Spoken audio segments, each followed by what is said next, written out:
Olá, eu sou o professor Wellington Douglas. Vamos dar continuidade à nossa aula Revolução Francesa, beleza? Aula passada nós paramos lá na tomada da Bastilha, né, que aconteceu no ano de 1789, no dia 14 de julho, 14 de julho de 1789, a queda da Bastilha. Lembrando sempre que a Revolução ela dá esse marco aí para nós, tá? É um marco histórico para a divisão da idade moderna da idade contemporânea.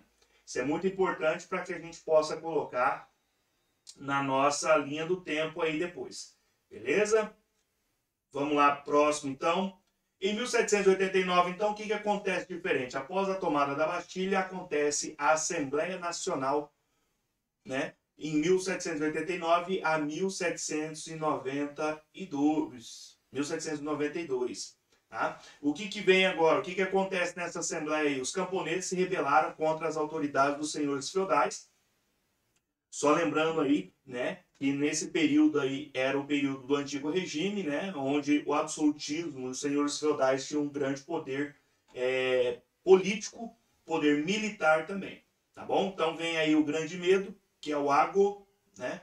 Camponeses se rebelam contra as autoridades dos senhores feudais, a abolição dos privilégios feudais nessa declaração, a Declaração Universal dos Direitos do Homem e do Cidadão, né? Lembra lá das questões do iluminismo, igualdade, liberdade e fraternidade? Então, começa a entrar agora na Assembleia Nacional Constituinte aí, né? Igualdade jurídica, direitos à propriedade e a resistência à opressão. Olha só que legal. Aí tem aí, né? Quando um governo ele é tirano, quando um governo ele é um governo que praticamente oprime a população por meio dos impostos, ou por meio da violência, ou por meio do militarismo, né? A população na França, né, decidiu que nesta declaração teria a resistência à opressão desses grandes líderes aí, dessa liderança aí. A desigualdade econômica em lugar da sociedade estamental. Olha só que interessante aí. A desigualdade econômica no lugar da desigualdade estamental. Isso é muito importante para nós. A gente parar um pouco para pensar, mas qual que é melhor, desigualdade social ou a desigualdade estamental? Né? O estamento, o status. O que era o status? Desculpa. O que era o status? Lembra? A pirâmide. A pirâmide está lá. O rei está lá em cima, vem a igreja, aí vem os nobres, e aí vem a nobreza, e depois vem os camponeses lá embaixo. Então o que acontece? Estamentos, camada, sociedade em estamentos é diferente de camada de desigualdade social. O povo preferia a desigualdade social do que estamentos. Hoje nós vivemos na desigualdade social. Tá? Isso também é bom a gente lembrar. Porque, professor, mas não era melhor estamentos? Não sei. Né? A meu ver, não era. Por exemplo, se você nascesse numa família rica, de boa, tranquilo, você poderia aí, né, ficar rico pelo resto da vida. Você é rico. Nasceu rico, permanece rico. Estamento, camadas. Se você era nobre, nasceu numa família nobre, você era nobre. Né? Mas se você nascesse numa família camponesa, numa família pobre, você continuaria pobre. Né? Fala assim, mas professor, hoje está mais ou menos desse jeito, né? A pessoa nasce pobre, ela continua pobre. Mas há uma possibilidade, pelo capitalismo, né? Há uma possibilidade da pessoa ascender economicamente. Através do trabalho, através do esforço, através da dedicação, através das suas capacitações intelectuais, mentais, faculdade, cursos, né? Ela consegue ascender economicamente a sua vida, né? Diferente da estamento. O cara poderia ser um cientista, mas ser camponês. Ele continuaria pobre. Ele poderia ser um compositor de música muito influente da época, mas continuaria pobre. Né? Então, eu acredito que a desigualdade social ela permite que você transite, né? Não é que vai transitar na sua vida, né? É um longo período de tempo, é uma vida familiar, né? Uma história familiar, né? Você vai transitar no capitalismo e ir ascendendo, sempre crescendo, né?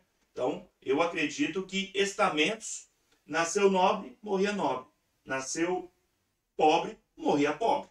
Então, não tem como ter essa alavancada na vida econômica aí das pessoas.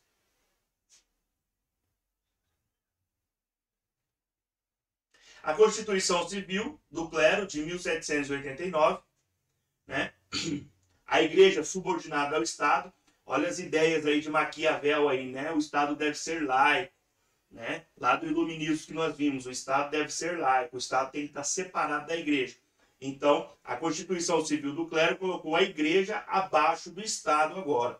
E juramentos versus refratários aí, tá? Esses juramentos versus refratários é só para você ter uma ideia de que o refratário, ele era a questão do senhor, né? Ele simplesmente poderia falar pro juiz, né? Ah, o meu escravo ali, ele roubou.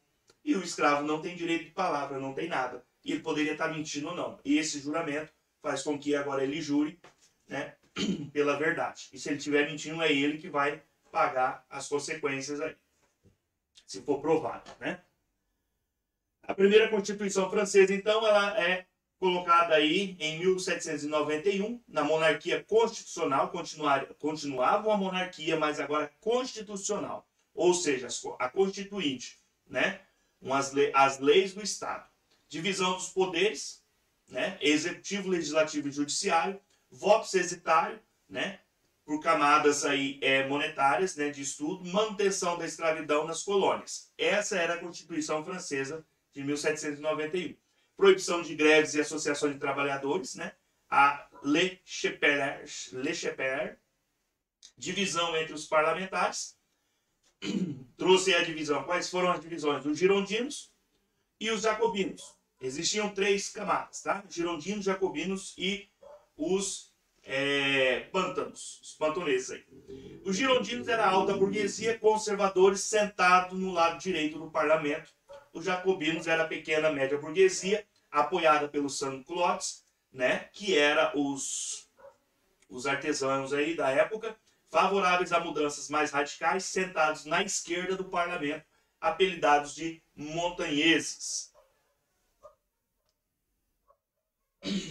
Agora você começa a entender, né, a nível nacional, a nível Brasil, essa briga que esse pessoal tem sobre direita e esquerda, né? E aí eu vou colocar isso para vocês para trazer aqui agora, né? Que isso não é da esquerda é comunista, a direita é ditatorial.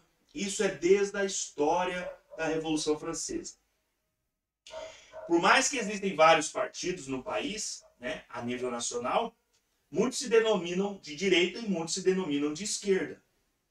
E aí é onde eu me coloco, na minha opinião, né, na opinião aqui do professor Wellington Douglas, né, os dois partidos, as duas esferas, direita e esquerda, elas têm um grande contexto histórico, onde as duas erraram muito nesse contexto histórico.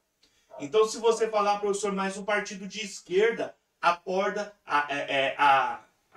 né, os menos favorecidos, a classe mais baixa, nem sempre.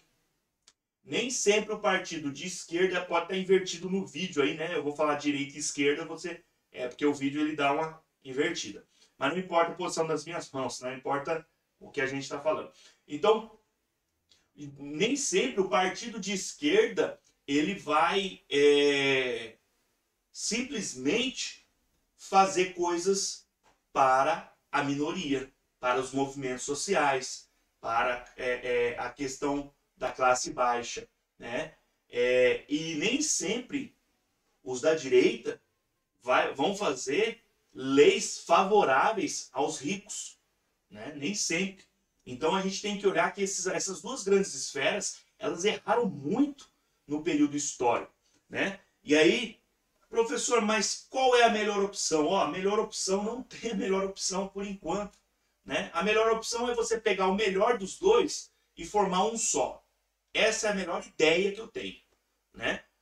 Pega as ideias da esquerda que defende o abandonado, a classe social mais baixa, o pobre, ver os projetos que tem para fazer com que essa sociedade menos favorecida, né, seja atendida, e pegar as melhores ideias da direita, aonde faça também com que a pessoa que conquistou, né, a vida financeira dela estável, ela não perca esse direito, né?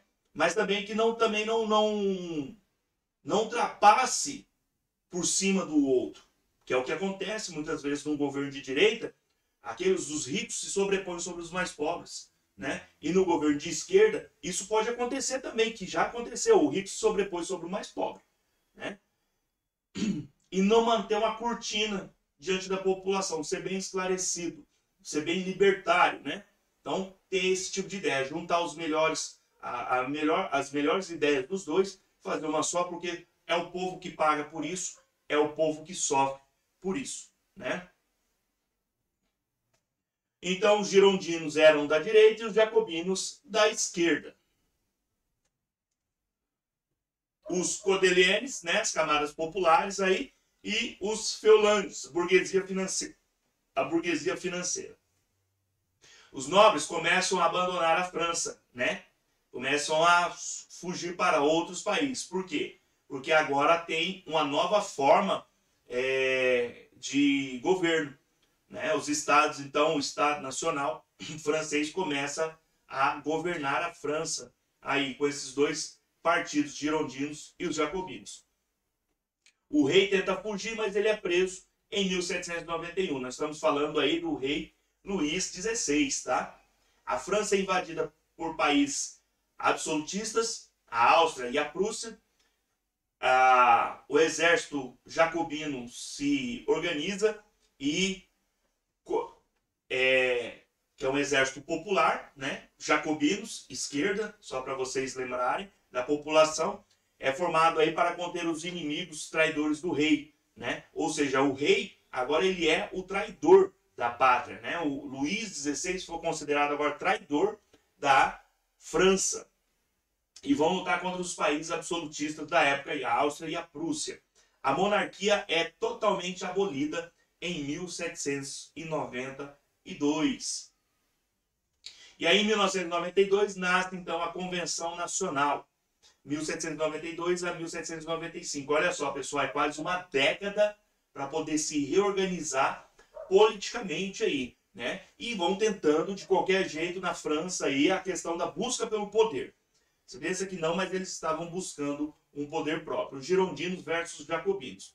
Então, em setembro de 1792 a junho de 1793, né, praticamente um ano, os girondinos ficaram no poder.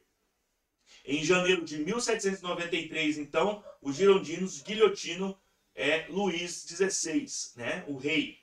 A primeira coligação entre a França, né, contra a França, a Áustria, a Prússia, a Espanha, a Holanda e a Inglaterra eram países aí absolutistas, que já que o rei Luís XVI havia sido morto, então outro rei deveria governar o país, né?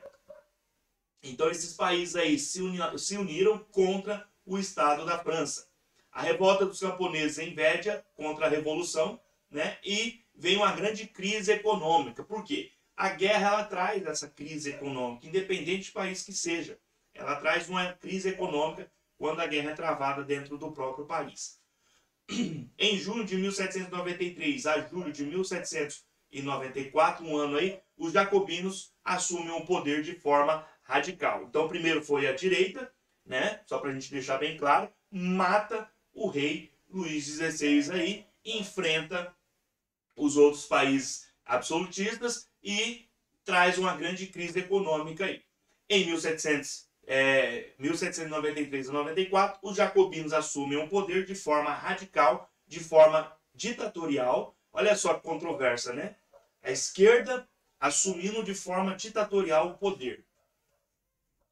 Em 1793, então, vem a Constituição do Ato 1, o sufrágio universal, fim da escravidão nas colônias, né? O Comitê da Salvação Pública, Administração e Defesa Externa, o Comitê da Salvação Nacional, Segurança Interna, os Tribunais Revolucionários, julgamento dos opositores, começaram a caçar as pessoas. O calendário revolucionário, esse calendário existe até hoje, né? Só você pesquisar na internet, existe o calendário revolucionário aí. Se eu não estiver enganado, nós estamos no ano aí 200 e alguma coisa. A lei do preço máximo, né?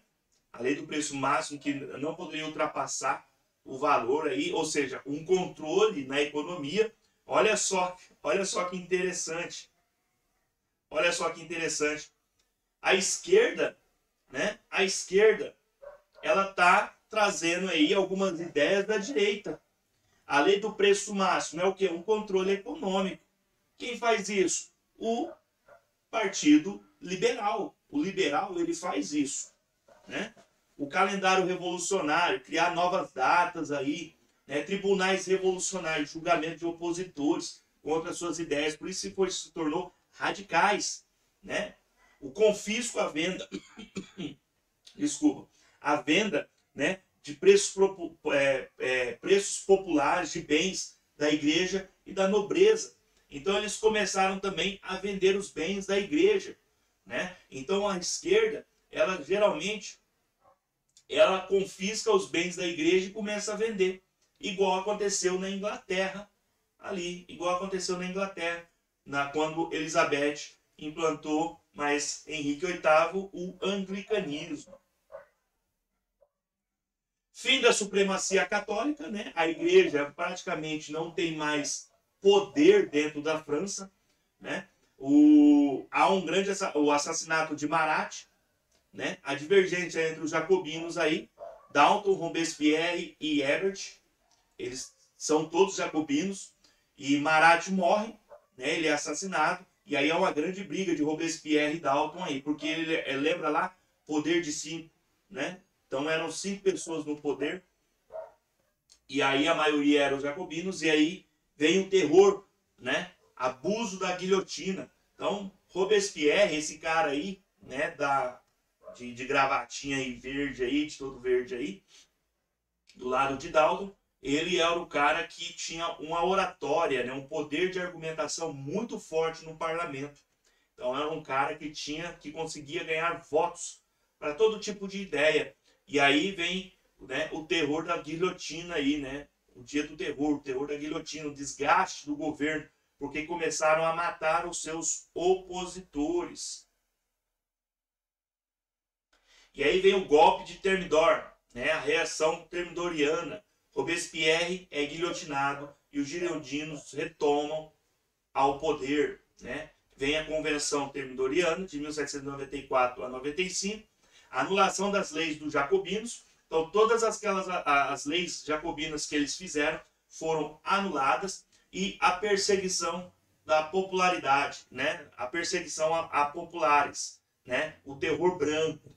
Então, quer dizer, aquele que votou a favor nas leis jacobinas começou também agora a ser perseguido. Só lembrando, voltar aqui para vocês verem, ó, golpe 9 Thermidor, né? Que era o mês de Thermidor, tá? Nono dia aí do mês de Thermidor. Reação thermidoriana, Robespierre é guilhotinado. Robespierre era da esquerda, jacobinos. Quem toma o poder agora? A direita, os girondinos. Então eles deram um golpe de Estado, tá bom? Muitas vezes é o que já aconteceu no Brasil. A direita deu um golpe de Estado no governo Dilma. Lembra o governo Dilma, do impeachment Dilma? Foi um golpe de Estado. Dilma não tinha feito. Não estou aqui para defender Dilma nem falar mal de Dilma, né? A presidente Dilma, ela tinha feito o que praticamente todos os presidentes fizeram, mas ela foi caçada por isso e perdeu o seu mandato, porque a direita tem essa mania de dar esse golpe.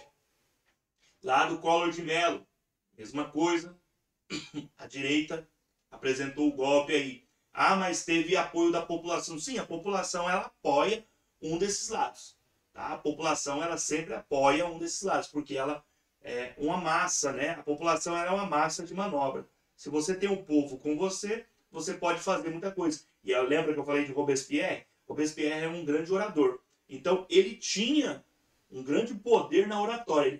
Ele conseguia convencer as pessoas da sua ideia, por mais terrível que ela fosse. Por exemplo, caçar os seus opositores políticos e guilhotinar. Ele conseguiu trazer essa ideia para as pessoas e elas acharam totalmente natural e normal na época. Então, há muita divergência entre direita e esquerda no contexto histórico. O diretório aí foi montado o diretório de 1795 a 1799. Completa-se então 10 anos da França, né, lutando aí contra um governo absolutista aí.